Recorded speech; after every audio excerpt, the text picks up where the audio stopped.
ये बजट गरीब के समझ के बाहर है।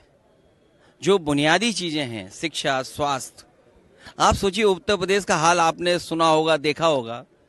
पोस्टमार्टम होना है किसका, और पोस्टमार्टम के लिए ले किसको जा रहे हैं। ओटी में जाना किसको था, ले किसको जा रहे हैं। ये तो स्वास्थ्य व्यवस्था का हाल है। और शिक्षा का हालत ये है कि बिना शिक्षा के हम विकसित भारत कैसे बनाएंगे।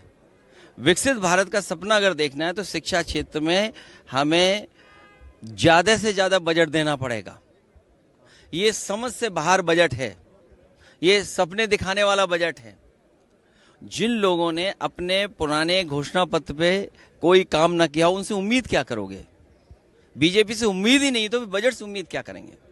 ये हमेशा बड़े लोगों के लिए, 5% के लोगों के लिए बजट बनाते हैं, आम जनता के निराश किया है। और फिर 25 करोड़ अगर गरीबी रेखा से बाहर आ गए हैं तो कम से कम ये बताएं कि जो 95% आबादी हमारे देश की है, उस जो गरीब है उसकी प्रति व्यक्ति आय क्या है। क्या सरकार ये बताएगी प्रति व्यक्ति आय क्या है।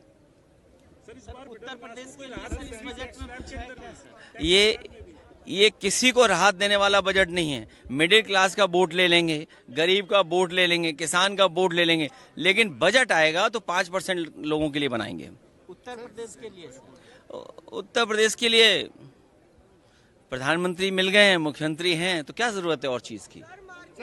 अब सोचिए अयोध्या जैसी जगह पर तो इसीलिए मैंने कहा ये हालत रही तो सोने पर पीतल लगा करके जेवर पहनने पड़ेंगे। रिफॉर्म्स की बात कही गई है। डिफॉर्म्स कर रही लोग।